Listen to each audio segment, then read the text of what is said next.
নির্বাচনী রাতে বাক্স ভরার পরিকল্পনা করে আইজিপি, গুম ক্রসফায়ারের নির্দেশ আসত প্রধানমন্ত্রীর দপ্তর থেকে। বৃহস্পতিবারের মধ্যেই চূড়ান্ত হবে জুলাই সনদ, জানালেন আলী রিয়াজ। সব দলের কাছে যাবে প্রাথমিক ঐক্যমতের তালিকা। সরকারের যে কোনো ভুল সিদ্ধান্তে মাথাচাড়া দিতে পারে ফ্যাসিস্ট, মন্তব্য তারেক রহমানের। আশুলিয়া জুলাই স্থাপনা নির্মাণের প্রতিশ্রুতি। অন্তর্বর্তী সরকারকে এক্সিট নিয়ে আবার পরামর্শ দেবপ্রিয় ভট্টাচার্যের। নির্বাচনের ঘোষণা এলেই নৈরাজ্য বন্ধের আশা মঈন খানের। সংসদের ৩৯ আসন পুনর্বিন্যাসের প্রস্তাব ইসির। গাজীপুরে একটি বেড়ে কমবে বাগেরহাটে। ১০ আগস্ট পর্যন্ত নেওয়া হবে দাবি আপত্তি।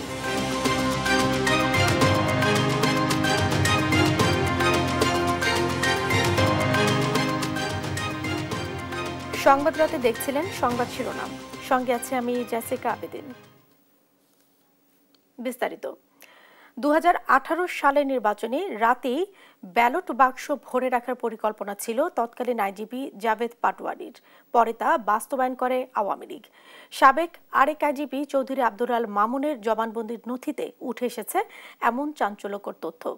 আন্তর্জাতিক অপরাধ ট্রাইব্যুনালের এক মামলায় ঢাকা মহানগর হাকিম আদালতে দেয়া জবানবন্দিতে তিনি বলেন, গুম, নির্যাতন, ক্রসফায়ারের নির্দেশনা আসত প্রধানমন্ত্রীর দফতর থেকে।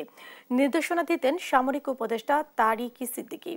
এর আগে মঙ্গলবার ৫ পৃষ্ঠার জবানবন্দির আরেক নথিতে উঠে আসে জুলাই আন্দোলন দমনে মরণাস্ত্র ব্যবহার, হেলিকপ্টার থেকে গুলিও ব্লক রেইডের সিদ্ধান্ত নিয়েছিল সরকার। রাজনৈতিকভাবে এই সিদ্ধান্ত হয়।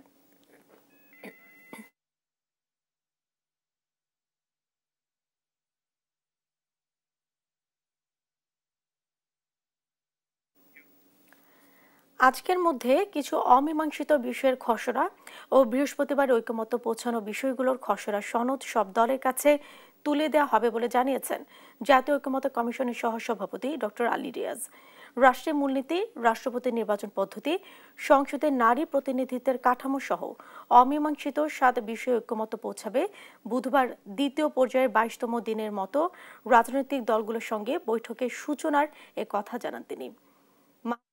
তামিমের রিপোর্ট। বুধবার দুপুরে রাজধানীর ফরেন সার্ভিস একাডেমির দোয়েল হলে শুরু হয় জাতীয় ঐকমত্য কমিশনের সঙ্গে রাজনৈতিক দলগুলোর দ্বিতীয় পর্যায়ের ২২তম দিনের আলোচনা। বৈঠকের সূচনা বক্তব্যে জাতীয় ঐকমত্য কমিশনের সহসভাপতি ডক্টর আলী রিয়াজ জানান, প্রাথমিক পর্যায়ে যেসব বিষয়ে ঐকমত্য হয়েছে তার তালিকা আজই রাজনৈতিক দলের কাছে পাঠানো হবে। প্রাথমিক পর্যায়ে যে বিষয়গুলোতে ঐকমত্য হয়েছে সেগুলো একটি তালিকা আপনাদের কাছে আজকে বিকেলের মধ্যে আমরা পৌঁছে দেব এবং কালকে আমরা সুস্থতা তৈরি করে যাতে একটা সকলের কাছে গ্রহণযোগ্য ঐকমত্যের জায়গাগুলি চিহ্নিত করা আছে এরকম একটা সনদ আমরা সকলের হাতে তুলে দিতে পারি। আলোচনার শুরুতে খসড়া সনদে সংসদে নারীর প্রতিনিধিত্বের বিষয়ে প্রস্তাবনার উপর মত দেন রাজনৈতিক দলের নেতারা। অন্তত দলগুলো 50টা সিটে নারীকে নমিনেশন দিতে বাধ্য থাকে, যারা 300 আসনে দিবে। 100 আসন উন্নীত করতে হবে, কি বলে এই আপনার সংরক্ষিত এবং সরাসরি ভোট হইতে হবে। এ সময় বিএনপির স্থায়ী কমিটির সদস্য সালাউদ্দিন আহমেদ বলেন, নির্বাচনে ঐকমত্য কমিশন প্রস্তাবিত পর্যায়ক্রমিক ৫% বৃদ্ধির মাধ্যমে 100 আসনে নারী প্রার্থী সরাসরি ভোটে অংশ না নেওয়া পর্যন্ত সংবিধানে সংরক্ষিত নারী আসনের বিদ্যমান ব্যবস্থা বজায় রাখা উচিত। যতদিন পর্যন্ত 100 পর্যন্ত গুনতে পারতেছেন না ততদিন পর্যন্ত তো এই রিজার্ভ সিটটা রাখতে হবে। তো এখানে আপনাদের আমার মনে হয় ওইভাবে চতুর্দশ সংসদটা না দিয়ে এখানে ল্যাঙ্গুয়েজটা এরকম করতে পারেন যে যখন সরাসরি নির্বাচনের জন্য মহিলাদের সংখ্যাটা 100-তে যাবে, না যাওয়ার আগ পর্যন্ত ওই 50টা বহাল থাক। এদিকে নারী প্রতিনিধিত্ব নিশ্চিতে শুধু নারীদের নমিনেশন যথেষ্ট নয় জানিয়ে জামায়াতের নায়েবে আমির ডাক্তার আব্দুল্লাহ মোহাম্মদ তাহের নারীদের নির্বাচিত হওয়া নিশ্চিতে পদক্ষেপ নেওয়ার প্রস্তাব দেন। 50 জন রিজার্ভ থাকতেই হবে, থাকার পরেও আরো কোনো মেকানিজম বের করা যায় কিনা যে যাতে করে তারা নমিনেশন হবে, ইলেক্টেড হওয়ারও কোনো ধরনের টেকনিক্যাল প্রভিশন আমরা তৈরি করতে পারি কিনা। খসড়া সনদে একমত হওয়া সংস্কার প্রস্তাবনা বাস্তবায়নের সময়কাল 2 বছর নির্ধারণের বিষয় তুলে ধরে অন্তর্বর্তী সরকারের ক্ষমতায় থাকার সময়কাল নিয়ে সন্দেহ পোষণ করেন তিনি। যে আপনারা আরো কমপক্ষে 2 বছর থাকবেন ক্ষমতায়। মাহবুব তামিম, দেশ টিভি, ঢাকা। অন্তর্বর্তীকালীন সরকারের 2 ছাত্র উপদেষ্টা এনসিপির কেউ নয়, তারা গণ অভ্যুত্থানের প্রতিনিধি। তাদের বিরুদ্ধে গভীর ষড়যন্ত্র করে পদত্যাগ করতে বাধ্য করা হচ্ছে বলে মন্তব্য করেছেন জাতীয় নাগরিক পার্টির আহ্বায়ক নাহিদ ইসলাম। দেশব্যাপী কর্মসূচির অংশ হিসেবে বুধবার বিকেলে নরসিংদীতে এনসিপির সমাবেশে তিনি এই মন্তব্য করেন। সারা দেশে জুলাই পদযাত্রার হামলা ও বাধা সৃষ্টি করে এনসিপিকে থামানো যাবে না বলে উল্লেখ করেন নাহিদ ইসলাম। বলেন, আগামী নির্বাচনে দেশের জনগণের সমর্থনে এনসিপি বিজয় লাভ করবে। এর আগে পথসভায় মুখ্য সমন্বয়কারী নাসির উদ্দিন পাটোয়ারি বলেন, আগামী ৩ আগস্ট ঢাকার এনসিপির সমাবেশ ঘিরে যারা নেতাকর্মীদের উপর হাত তুলবে তাদের জবাব দেয়া হবে।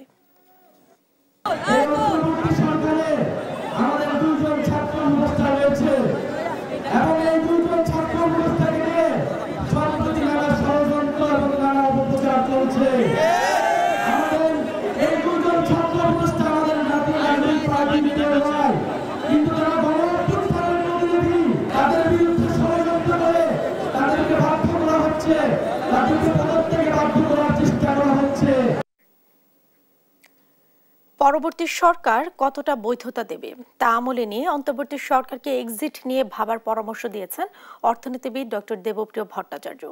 বুধবার সরকারি ডেমোক্রেসি ডায়াস আয়োজিত আলোচনা সভায় তিনি এই কথা বলেন। আর নির্বাচনের তারিখ ঘোষণা হলেই দেশের সব নৈরাজ্য কমে আসবে বলেও মন্তব্য করেন বিএনপির স্থায়ী কমিটির সদস্য ডক্টর আব্দুল মঈন খান। আরও জানাচ্ছেন তন্দ্রা তারুণ্য। গণতান্ত্রিক উত্তরণ, অন্তর্বর্তী সরকারের মেয়াদ ও সংখ্যানুপাতিক নির্বাচন এসব বিষয়ে বাংলাদেশ ও বৈশ্বিক প্রেক্ষিত নিয়ে সেমিনারের আয়োজন করে ডেমোক্রেসি ডায়াস। আলোচনায় উঠে আসে সংখ্যানুপাতিক নির্বাচন পদ্ধতির প্রসঙ্গ। এতে ছোট দলের অংশগ্রহণ, ভোটের ন্যায্যতা ও জনগণের বহুমাত্রিক মত প্রকাশ থাকলেও এ ব্যবস্থায় মিশ্র প্রতিক্রিয়া উঠে আসে বক্তাদের কণ্ঠে। বাংলাদেশের মানুষ আপনারা দেখেছি ইভিএম এ কিভাবে ফেল করেছে, সেখানে সংখ্যানুপাতিক নির্বাচনে বাংলাদেশ আপনার আরপিও এবং অন্যান্য রিলেটেড যে আইনগুলি সেগুলিকে চেঞ্জ করে সংখ্যানুপাতিক নির্বাচনে আসা, we are just not ready for it. আমাদের সেমিনারে অংশগ্রহণমূলক নির্বাচন ছাড়া দেশের রাজনৈতিক ও অর্থনৈতিক স্থিতিশীলতা দুটি অনিশ্চিত বলে মত দেন বক্তারা। বাংলাদেশের জন্য এই মুহূর্তে পিয়ার কোনো সমাধান নয় এবং আমি মনে করি যে দেশের প্রয়োজনে অর্থনীতির স্বার্থেই এখানে স্ট্যাবিলিটি, স্থিতিশীলতা প্রয়োজন। আমাদেরকে অবশ্যই যে নির্বাচন ব্যবস্থায় আমরা অভ্যস্ত সেভাবেই নির্বাচনটা করতে হবে। এই সময় সংস্কারের নামে অন্তর্বর্তী সরকার দীর্ঘমেয়াদে স্থায়ী হতে চাইছে বলে মন্তব্য করেন বক্তারা। পরবর্তী সরকার অন্তর্বর্তী সরকারকে কতটা বৈধতা দেবে তা নিয়েও প্রশ্ন তোলেন ডক্টর দেবপ্রিয় ভট্টাচার্য। তারা যে কাজকর্মগুলো করেছেন, আগামী সরকার সেগুলোকে সম্পূর্ণভাবে বৈধতা দিবে কিনা এই বিষয় কিন্তু এখনো সামনে রয়ে গেছে, বিশেষ করে সংস্কার এবং ইত্যাদির বিষয়ে। সেহেতু যে কোনো অন্তর্বর্তীকালীন সরকার, যে কোনো তত্ত্বাবধায়ক সরকার সর্বদা তার নিষ্ক্রমণ পদ্ধতি সম্বন্ধে চিন্তা করা উচিত। এই সরকারকেও সেটা করার সময় এসে গেছে, এক্সিট পলিসি চিন্তা করার সময় এসেছে। ফেব্রুয়ারির মধ্যে নির্বাচনের সুনির্দিষ্ট তারিখ ঘোষণা করলেই আইন শৃঙ্খলা পরিস্থিতি স্বাভাবিক হয়ে আসবে বলে মনে করেন প্রধান বক্তা ডক্টর মঈন খান। এই যে একটি গণতান্ত্রিক সরকারে যাবার বাংলাদেশের মানুষের যে ইচ্ছে, সেই ইচ্ছেটা পূরণ করার বিষয়ে যত বিলম্ব হবে তত সমস্যা দেখা দেবে। ইতিমধ্যে সমস্যা দেখা গিয়েছে। নির্বাচনের তারিখ ঘোষণার সঙ্গে সঙ্গে বাংলাদেশের সমাজ, বাংলাদেশের যে সার্বিক পরিস্থিতি সেটা একটা নিয়ম শৃঙ্খলার ভিতরে ফিরে আসবে। বাংলাদেশের প্রেক্ষাপটে সংখ্যানুপাতিক নির্বাচন সম্ভব নয় বলেও জানান তিনি। তখন কিন্তু অন্য কিছুতে যাওয়ার সুযোগ তাদের থাকে। তন্দ্রা তারুণ্য, দেশ টিভি, ঢাকা। ভোটার সংখ্যা বিবেচনায় গাজীপুরে বাড়ছে 1টি আসন আর সর্বনিম্ন হিসেবে বাগেরহাটে কমবে 1 আসন। এ তথ্য জানিয়েছেন নির্বাচন কমিশনার আনোয়ারুল ইসলাম সরকার। এছাড়াও 39টি আসনে পরিবর্তন আসছে জানিয়ে তিনি বলেন, 10 আগস্ট পর্যন্ত এ বিষয়ে দাবি ও আপত্তি নেওয়া হবে। বুধবার বিকেলে নির্বাচন ভবনের সাংবাদিকদের এসব কথা জানান ইসি আনোয়ার। প্রকাশ করা হয়েছে 300 আসনের সীমানা নির্ধারণের খসড়া। শিউলি রায়ের রিপোর্ট, জানাচ্ছেন মাকদুরা মিত্তি। সবচেয়ে বেশি ভোটার যেই জেলায় সেখানে আসন বাড়ানোর প্রস্তাব এবং সর্বনিম্ন ভোটারের জেলায় আসন কমানোর প্রস্তাব করেছে কারিগরি কমিটি। এজন্য গাজীপুরে 1টি আসন বাড়ানো ও বাগেরহাটে 1টি আসন কমানোর প্রস্তাব দিয়েছে কমিটি। ৩৯টি আসনে পরিবর্তন আসছে ও ১০ আগস্ট পর্যন্ত এ বিষয়ে দাবি আপত্তি নেওয়া হবে বলে জানিয়েছেন ইসি আনোয়ারুল ইসলাম সরকার। ১০ই আগস্ট পর্যন্ত সংযোজন বিয়োজন আপত্তি থাকতে পারে, সেই আপত্তিগুলো আমাদের যে ডিলিমিটেশন আইন 2021-এর 6-এর 3 এবং 4 উপধারা অনুযায়ী আমরা আপত্তিগুলো নিব এবং আপত্তিগুলোর ভিত্তিতে আমরা আসন ভিত্তিক শুনানি নিব। শুনানি গ্রহণের পর যদি চেঞ্জ বা সংযোজন বিয়োজনের প্রয়োজন মনে করে কমিশন, তখন চূড়ান্ত একটা গেজেট নোটিফিকেশন করে আমাদের 300 আসন ফাইনাল করা। সীমানা নির্ধারণ বিষয়ে তিনি বলেন, এটি পুনর্নির্ধারণের গেজেট প্রকাশের অনুমতি দিয়েছে ইসি। বৃহস্পতিবারের মধ্যেই তা প্রকাশ করা হবে। কিছুদিন আগে আমাদের একটা টেকনিক্যাল কমিটি হয়েছে, সেই টেকনিক্যাল কমিটিটা তাদের রিপোর্ট সাবমিশনের পরে আরেকটা যে আমার নেতৃত্বে যে একটা কমিটি আছে সেই কমিটিতে প্লেস করেছেন। সেই কমিটি এটি যাচাই বাছাই করে ওই কমিটির যে রিপোর্টটা সেটার সাথে তারা একমত পোষণ করে। একমত পোষণ করার প্রেক্ষিতে এটা কমিশনে আমরা প্লেস করি। কমিশন সেটা অনুমোদন দিয়েছেন এবং আশা রাখি আমরা যে আর আগামী দিন এটি গেজেট আকারে খসড়া আকারে প্রকাশ। 250-এর কাছাকাছি জেলার সীমানা পুনর্নির্ধারণে আবেদন ছিল না, তাই এসব জায়গায় পরিবর্তন করা হয়নি বলেও জানান আনোয়ারুল। এদিকে বুধবার বিকেলে নির্বাচন কমিশনে এসে সিইসির সঙ্গে প্রবাসী ভোটারদের ভোটাধিকার নিশ্চিত করা এবং ভোটিং পদ্ধতির বিষয়ে আলোচনা করেন এনসিপির 3 সদস্যের প্রতিনিধি দল। নির্বাচন কমিশন যেন প্রতি 2 সপ্তাহ অন্তর অন্তর অনলাইন ব্রিফিং করেন, যে অনলাইন ব্রিফিং এর মাধ্যমে তারা আপডেট জানান যে প্রবাসীদের যে ভোটাধিকার সেটা নিশ্চিত করার জন্য তারা কি পদক্ষেপ গ্রহণ করেছেন, প্রবাসীরা এই ক্ষেত্রে কি কাজ করতে পারে এবং কখন কোন প্রোগ্রেসটা হচ্ছে সেটা যেন তারা সাথে সাথে জানতে পারে। মাগদুরা মিতি, দেশ টিভি, ঢাকা। বিএনপির ভাইস চেয়ারম্যান আব্দুল আওয়াল মিন্টু বলেছেন, আগামী সংসদ নির্বাচনে অংশ নেবেন দলের চেয়ারপারসন বেগম খালেদা জিয়া। তিনি এখন সুস্থ আছেন। বুধবার দুপুরে ফেনীতে একটি অনুষ্ঠানে অংশ নিয়ে সাংবাদিকদের প্রশ্নের জবাবে একথা বলেন আব্দুল আওয়াল মিন্টু। সুষ্ঠু নির্বাচন হলে বিএনপি জয়লাভ করবে উল্লেখ করে তিনি বলেন, ফেব্রুয়ারির প্রথম সপ্তাহের মধ্যে নির্বাচনের প্রতিশ্রুতিতে দলের আস্থা রয়েছে। জানেন, যদি সুষ্ঠু নির্বাচন হয় ইনশাল্লাহ এখানে বিএনপি জিতবে এবং যদি ডিসেম্বরের ভিতরে নির্বাচন হয় আশা করি আমাদের দলের নেত্রী ম্যাডামও কিন্তু নির্বাচন করবে। উনি এখন ইনশাল্লাহ একটু সুস্থ আছে, অতএব আমাদের নির্বাচন নিয়ে ফেনীতে কোনো চিন্তা নেই। যুদ্ধবিমান বিধ্বস্তের ঘটনায় দগ্ধ মাইলস্টোন স্কুলের শিক্ষিকা সুস্থ হয়ে জাতীয় বার্ন ইনস্টিটিউট থেকে বাড়ি ফিরেছেন। হাসপাতালটিতে চিকিৎসাধীন 32 জনের মধ্যে 3 জনের অবস্থা এখনো আশঙ্কাজনক বলে জানিয়েছেন ভারপ্রাপ্ত পরিচালক অধ্যাপক ডাক্তার নাসির উদ্দিন। এদিকে নিহত মাইলস্টোনের শিক্ষিকা মেহেরিন চৌধুরীর বাসায় গিয়ে সমবেদনা জানিয়েছেন বিএনপির সিনিয়র যুগ্ম মহাসচিব রুহুল কবির রিজভী। নিয়াজ মোর্শেদের প্রতিবেদন। মাইলস্টোন স্কুল অ্যান্ড কলেজে বিমান বিধ্বস্ত হয়ে আহতদের সবশেষ অবস্থা নিয়ে বুধবার দুপুরে জাতীয় বার্ন ও প্লাস্টিক সার্জারি ইনস্টিটিউটে সংবাদ সম্মেলন করেন প্রতিষ্ঠানটির পরিচালক অধ্যাপক ডাক্তার নাসির উদ্দিন। বিভিন্ন জায়গায় যাচ্ছে যেখানে তাদের ঠিকানা দেওয়া। জানান, হাসপাতালে এখনো 32 জন ভর্তি রয়েছেন, যাদের 27 জনই শিশু। দগ্ধ 14 জনের শারীরিক অবস্থা উন্নতির দিকে, আর এখনো 3 জনের অবস্থা আশঙ্কাজনক। আর ছাড়পত্র পেয়েছেন মাইলস্টোনের শিক্ষিকা ফারজানা ইয়াসমিন। আমাদের মেল এসডিউতে 3টা, ফিমেল এসডিউতে 5টা, পোস্ট অপারেটিভে 4টা, কেবিনে 18টা, 19টা পেশেন্ট ছিল। কেবিন থেকে একটা পেশেন্টকে আমরা রিলিজ দিয়েছি। আর ক্রিটিক্যালের ব্যাপারে যে আমাদের 3 জন পেশেন্ট এখন ক্রিটিক্যাল কন্ডিশনে আছে এবং আমাদের 7 জন পেশেন্ট সিভিয়ার কন্ডিশনে আছে। এদিকে বিমান দুর্ঘটনায় নিহত মাইলস্টোন শিক্ষিকা মেহেরিন চৌধুরীর বাসায় তার পরিবারকে সমবেদনা জানাতে যান বিএনপির সিনিয়র যুগ্ম মহাসচিব রুহুল কবির রিজভী। বলেন, মেহেরিন চৌধুরীর মতো শিক্ষিকারা আছেন বলেই সমাজ এখনো টিকে আছে।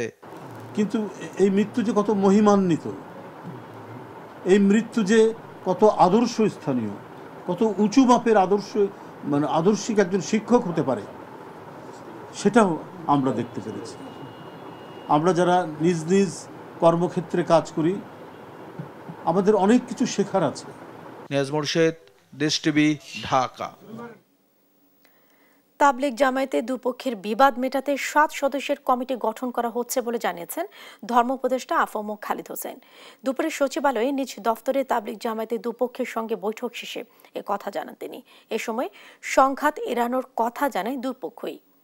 তৌফিক মাহমুদ মুন্না রিপোর্ট, জানাচ্ছেন মাহবুব তামিম। বাংলাদেশে তাবলিগ জামাতের দুটি অংশ, জুবাইর ও সাতপন্থী। গেল বছর টঙ্গীর তুরাগ তীরের বিশ্ব ইজতেমা ময়দানের নিয়ন্ত্রণকে কেন্দ্র করে দুপক্ষের সংঘর্ষে কমপক্ষে 4 জন প্রাণ হারায়। ইজতেমা মাঠের নিয়ন্ত্রণ ঘিরে পক্ষ দুটির রেষারেষি সংঘর্ষ ও পরস্পরকে দোষারোপের ঘটনা এবারই প্রথম নয়। দুপুরে সচিবালয়ে ধর্ম মন্ত্রণালয়ে ধর্ম উপদেষ্টা এবং স্বরাষ্ট্র উপদেষ্টার সঙ্গে বৈঠক করেন তাবলিগের দুই গ্রুপ। বৈঠক শেষে তারা জানান কিভাবে আগামীতে বিশ্ব ইজতেমা সংঘাত এড়িয়ে শান্তিপূর্ণভাবে করা যায় সে ব্যাপারে আলোচনা হয়েছে। আমরা আশা করছি যে আগামী দিনে তবলিগের কাজকে কেন্দ্র করে বিশ্ব ইজতেমাকে কেন্দ্র করে আর কোনো নতুন কোনো সংঘাতমূলক পরিস্থিতি তৈরি হবে না। বিভিন্ন রকম সমস্যা আছে, সমস্ত সমস্যা নিয়ে ওনারা আলোচনা করবেন এবং এই কমিটির সুপারিশ পেশ করবেন ঊর্ধ্বতন কর্তৃপক্ষের কাছে। সভা শেষে কথা বলেন ধর্ম উপদেষ্টা, বলেন একসাথে ইজতেমা করা নিয়ে কোনো আলোচনা হয়নি। দুপক্ষই যাতে আলাদাভাবে শান্তিপূর্ণ ইজতেমা করতে পারে সেজন্য গঠন করা হচ্ছে কমিটি। কিছু সমস্যা তো দুই গ্রুপের ভিতরে আছে, এগুলোকে সহনীয় পর্যায়ে আনার জন্য আমরা কথা বলেছি। গত বছর একটা হত্যাকাণ্ড সংঘটিত হয়েছে, এইরকম পরিস্থিতি যাতে আগামী দিনে না হয়, পুনরাবৃত্তি না ঘটে, এ ব্যাপারে আমরা উভয় পক্ষের সহযোগিতা চেয়েছি, তাদের পরামর্শ চেয়েছি। এই সময় যে কোনো ধর্মকে কটূক্তি করা বর্তমানে ফ্যাশন হয়ে গেছে বলে মন্তব্য করেন ধর্ম উপদেষ্টা। ধর্ম নিয়ে কটাক্ষ, বক্রোক্তি, ব্যঙ্গোক্তি, এটা আমাদের দেশে বহুকাল যাবত এটা ফ্যাশনে পরিণত হয়েছে। মাহবুব তামিম, দেশ টিভি, ঢাকা। ভুয়া প্রতিষ্ঠান দেখে ইসলামী ব্যাংক থেকে 950 কোটি টাকা আত্মসাতের অভিযোগে নাবিল গ্রুপের চেয়ারম্যান আমিনুল ইসলাম সহ 30 জনের বিরুদ্ধে মামলা করেছে দুদক। আর ইউনাইটেড কমার্শিয়াল ব্যাংক থেকে 15 কোটি টাকা আত্মসাতের অভিযোগে সাবেক ভূমিমন্ত্রী সাইফুজ্জামান চৌধুরী সহ 28 জনের বিরুদ্ধে মামলা করেছে সংস্থাটি। এদিন অস্বাভাবিক লেনদেনের অভিযোগে সাংবাদিক মুন্নি সাহাকে জিজ্ঞাসাবাদ করে দুদক। আরও জানাচ্ছেন ফজলা আদিত্য। 5 আগস্ট শেখ হাসিনা পতনের পর আওয়ামী লীগের অর্থদাতা হিসেবে পরিচিত বিভিন্ন ব্যবসায়ী গ্রুপের বিরুদ্ধে অনুসন্ধান শুরু করে দুর্নীতি দমন কমিশন। নাবিল সহ 10 ব্যবসায়িক গ্রুপের অনিয়ম দুর্নীতির অনুসন্ধানে গঠন করা হয় টাস্ক ফোর্স। দুদকের অনুসন্ধানে উঠে আসে ভুয়া প্রতিষ্ঠানের নামে নাবিল গ্রুপ আত্মসাৎ করে 950 কোটি টাকা। এই ঘটনায় প্রতিষ্ঠানটির চেয়ারম্যান আমিনুল ইসলাম সহ 30 জনের বিরুদ্ধে মামলা করা হয়। ইসলামী ব্যাংক পিএলসির 950 কোটি টাকা আত্মসাৎ এবং উক্ত অর্থের উৎস প্রকৃতি হস্তান্তর, রূপান্তর এবং স্থানান্তরের মাধ্যমে পরিবর্তন করার অপরাধ অনুসন্ধানকালে প্রমাণিত হয়েছে। আর ইউনাইটেড কমার্শিয়াল ব্যাংক থেকে কাগজে প্রতিষ্ঠানের নামে 15 কোটি টাকা আত্মসাতের অভিযোগে মামলা করা হয়েছে সাবেক ভূমিমন্ত্রী সাইফুজ্জামান চৌধুরী সহ 28 জনের বিরুদ্ধে। জনাব সাইফুজ্জামান চৌধুরী, সাবেক ভূমিমন্ত্রী, তার স্ত্রী রুকমিলা জামান, সাবেক চেয়ারম্যান ইউসিবিএল সহ মোট 28 জন কর্মকর্তার বিরুদ্ধে মামলা রুজুর সিদ্ধান্ত গৃহীত হয়েছে। এদিন রিমান্ডে জিজ্ঞাসাবাদ করা হয় নারায়ণগঞ্জ 2500-এর ব্রাহ্মণদী ইউনিয়ন পরিষদ চেয়ারম্যান লাকমিয়াকে। তার বিরুদ্ধে আছে 14,000 কোটি টাকা অস্বাভাবিক লেনদেনের অভিযোগ। এছাড়া 134 কোটি টাকা সন্দেহজনক লেনদেন সহ অবৈধ সম্পদ অর্জনের অভিযোগে জিজ্ঞাসাবাদ করা হয় সাংবাদিক মুন্নি সাহাকেও। আপনারা যাদের কথা বলেছেন তাদেরকে জিজ্ঞাসাবাদের জন্য আজকে এখানে তাদেরকে ডাকা হয়েছে। মহাপরিচালক জানান, জিজ্ঞাসাবাদে দুর্নীতির সঙ্গে আর কারো সংশ্লিষ্টতা পাওয়া গেলে ব্যবস্থা নেবে দুদক।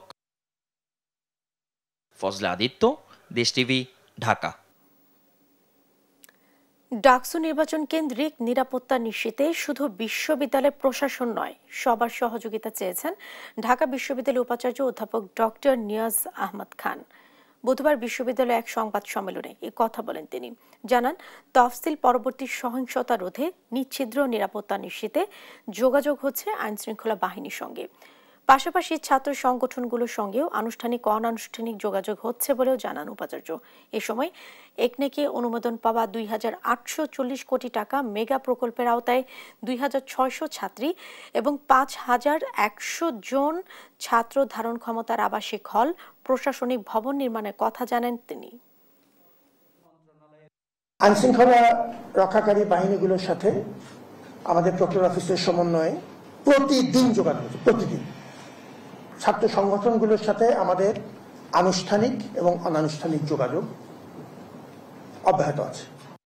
কুমিল্লায় উপদেষ্টা আসিফ মাহমুদের বিরুদ্ধে ষড়যন্ত্রের প্রতিবাদে বিক্ষোভ সমাবেশে হামলা, ধাওয়া পাল্টা ধাওয়ার ঘটনা ঘটেছে। এই ঘটনায় আসিফ মাহমুদ অন্তত 10 থেকে 12 জন সমর্থক আহত হয়েছেন বলে জানা গেছে। বুধবার বিকেলে পূর্ব ঘোষিত কর্মসূচি অনুযায়ী মুরাদনগর উপজেলার সদরের আল্লাহ চত্বরের এনসিপির নেতৃবৃন্দ ও মাহমুদের সমর্থকরা বিক্ষোভ নিয়ে সমাবেশে জমায়েত হয়। এ সময় সমাবেশ লক্ষ্য করে পার্শ্ববর্তী জেলা পরিষদের মার্কেট থেকে বেশ কয়েকটি ইট পাটকেল ছোড়া হয়। এরপরই দুই পক্ষের মধ্যে ধাওয়া ও পাল্টা ধাওয়া শুরু হয়। এ সময় উপদেষ্টা আসিফ মাহমুদের 10 থেকে 12 জন সমর্থক এবং 6 সাংবাদিক আহত হন। কুমিল্লা মুরাদনগর থানার তদন্ত কর্মকর্তা আমিন কাদের খান হামলায় ইন্ধনদাতাদের বিরুদ্ধে ব্যবস্থা নেওয়ার কথা বলেছেন। এনসিপির একটা প্রোগ্রাম ছিল, এখানে মিছিল একটা করার কথা ছিল, ওরা লিখিতভাবে আমাদেরকে ইনফর্ম করেছে বিষয়টা, তো সেই অনুযায়ী ওরা ওদের প্রোগ্রাম শুরু করছে। কিন্তু আমরা আমাদের গোপন তথ্যে জানতে পারছি বিএনপির একটা প্রোগ্রাম হওয়ার কথা, যদিও তারা আমাদেরকে অফিসিয়ালি সেটা ইনফর্ম করে নাই। তো আমরা জানার পরে আমরা এই দুটো বিষয় যেন কোনো প্রবলেম ক্রিয়েট না হয়, আমরা দুনো পক্ষের সাথে কথা বলেছি, চেষ্টাও করেছি। পরবর্তীতে আপনারা সবাই জানেন যে এনসিপি যখন মিছিলটা করে যাওয়া ছিল, মানে তারা চলে যাচ্ছিল, ঠিক এই সময় পিছন দিক থেকে আসলে ঠিক ওইভাবে আমরা আইডেন্টিফাই করতে পারি নাই, কিছু লোকের উস্কানিতে পরে দুই পক্ষের মধ্যে ধাওয়া এবং পাল্টা দেওয়া হয়। ধাওয়া পাল্টা দেওয়া হয়েছে। এখন এটা আসলে অ্যাকচুয়ালি কাদের কারণে হয়েছে এটা আমরা পরবর্তীতে তদন্ত করলে বা তথ্য কালেকশন করলে আমরা জানতে পারবো। রাষ্ট্র মেরামতে জুলাই গণঅভ্যুত্থানের সময় ও পরবর্তীতে দেশের মানুষের এমন ত্যাগ আগে কখনো দেখা যায়নি বলে মন্তব্য করেছেন আইন উপদেষ্টা আসিফ নজরুল। বুধবার বিচার প্রশাসন প্রশিক্ষণ ইনস্টিটিউটে সরকারি অ্যাটর্নি সার্ভিস অধ্যাদেশের খসড়া উপস্থাপন ও মতবিনিময় সভায় তিনি কথা বলেন। এ সময় শুল্ক উপদেষ্টা আদিলুর রহমান বলেন, এই অধ্যাদেশের মাধ্যমে মুজিববাদী ধারার অবসান হবে। এছাড়াও অ্যাটর্নি জেনারেলের নিয়োগ প্রক্রিয়া নিয়ে বিভিন্ন পরামর্শ দেন উপস্থিত বক্তারা। মোহাম্মদ আলাউদ্দিনের রিপোর্ট। রাষ্ট্র মেরামতের বাতাস দেশের আইনঙ্গনেও বইছে। এরই অংশ হিসেবে বুধবার রাজধানীর বিচার প্রশাসন প্রশিক্ষণ ইনস্টিটিউটে সরকারি অ্যাটর্নি সার্ভিস অধ্যাদেশের খসড়া উপস্থাপন ও মতবিনিময় সভা অনুষ্ঠিত হয়। এ সময় দেশের বিভিন্ন কোর্টে অ্যাটর্নি জেনারেলের নিয়োগ প্রক্রিয়া নিয়ে পরামর্শ দেন উপস্থিত আইনজীবীরা। So that the new law is implemented to its fullest. Let the government decide on policy matters that when they will implement. সেবার একটা অ্যাটর্নি সার্ভিস কমিশন রাখতে হবে। আমাদের কনস্টিটিউশনে বলা আছে বিচারকগণ দায়িত্ব পালনের ক্ষেত্রে স্বাধীন থাকবেন, ঠিক একইভাবে অ্যাটর্নি সার্ভিসে নিযুক্ত কর্মকর্তা কর্মচারীগণ দায়িত্ব পালনের ক্ষেত্রে স্বাধীন থাকতে হবে। আর এই অধ্যাদেশের মাধ্যমে দেশের আইন অঙ্গন মুজিববাদী ধারা থেকে বেরিয়ে আসতে পারবে বলে মত দেন শিল্প উপদেষ্টা আদিলুর রহমান। বিচার ব্যবস্থা তার সেই ভেঙে পড়া অবস্থা থেকে বের হয়ে আসতে পারে এবং সেখানে স্বাধীনভাবে প্রসিকিউশন নিয়ে যারা কাজ করবেন, প্রসিকিউশন টিমের জুলাই অভ্যুত্থান এবং পরবর্তী সময়ে রাষ্ট্র সংস্কারে এত ত্যাগ দেশের মানুষ আগে কখনো করেনি উল্লেখ করে আইন উপদেষ্টা আসিফ নজরুল বলেন, দেশ সংস্কারে এখনই উপযুক্ত সময়। মানে এত কষ্ট, এত ত্যাগ কখনোই বাংলাদেশের মানুষ কোনো সংস্কারের জন্য বা রাষ্ট্র মেরামতের জন্য কখনো করে নাই। আমাদের যে একটু সুশাসন প্রতিষ্ঠা, মানবাধিকার প্রতিষ্ঠার যে সুযোগ এসেছে, এবার যদি আমরা সেই সুযোগটা মিস করি, আমার মনে হয় আগামী কয়েক দশকে আমরা এই সুযোগ পাবো না। সভায় নিম্ন আদালতে সরকারি আইনজীবীদের বিরুদ্ধে ওঠা নানা অভিযোগ তুলে ধরেন আইন উপদেষ্টা। মোহাম্মদ আলাউদ্দিন, দেশ টিভি, ঢাকা। যুবলীগ নেতা থেকে বিএনপি নেতা বনে যাওয়া শুটার জাকিরের চাঁদাবাজি নিয়ে দেশ টিভিতে প্রচারিত সংবাদটি নজরে এসেছে চিফ মেট্রোপলিটন ম্যাজিস্ট্রেট আদালতের। বিষয়টি তদন্ত করে আগামী 7 দিনের মধ্যে আদালতে প্রতিবেদন দাখিলের আদেশও দেওয়া হয়েছে। বিষয়টি আমলযোগ্য অপরাধ বলেও উল্লেখ করা হয় আদেশে। M A Ajmer report. বর্তমানে পল্লবীতে বিএনপির মিছিল সমাবেশের সম্মুখ সারিতে থাকা যুবলীগ নেতা শুটার জাকিরকে নিয়ে সম্প্রতি দেশ টিভিতে প্রচারিত হয় অনুসন্ধানী সংবাদ। বিষয়টি নজরে আসে চিফ মেট্রোপলিটন ম্যাজিস্ট্রেট আদালতের। এক লিখিত আদেশে পল্লবী থানাকে বিষয়টি তদন্তের নির্দেশ দিয়েছেন ম্যাজিস্ট্রেট সারাহ ফারজানা হক।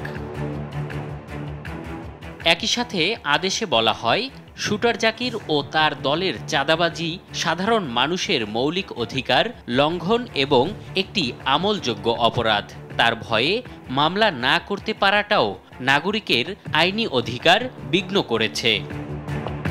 রিপোর্টে প্রচারের মাধ্যমে বিষয়টি আদালতের জানার সুযোগ সৃষ্টি করেছে উল্লেখ করে আদেশে বলা হয়, জাকির ও তার দলের একাধিক অপরাধ আদালতের কাছে উন্মোচন হয়েছে। চাঁদাবাজি সহ মানবাধিকার লঙ্ঘনের জড়িতদের বিস্তারিত কর্মকাণ্ড ও প্রতিবেদনে প্রচারিত ভুক্তভোগীদের বক্তব্য 161 ধারায় লিপিবদ্ধ করার আদেশও দেয়া হয়। আগামী 7 কার্যদিবসের মধ্যে পল্লবী থানার ভারপ্রাপ্ত কর্মকর্তাকে প্রতিবেদন দেওয়ার নির্দেশ দেয়া হয়। যুবলীগ নেতা থেকে রাতারাতি বিএনপি নেতা বনে গিয়ে জাকিরের চাঁদাবাজি ও তাণ্ডব নিয়ে গত 25 জুলাই প্রতিবেদন প্রচার করে দেশ টিভি। এম এ আজিম, দেশ টিভি, ঢাকা। এই ছিল এখনকার সংবাদ রাত। পরের বুলেটিন দেখার আমন্ত্রণ রইল। ধন্যবাদ সাথে থাকার জন্য।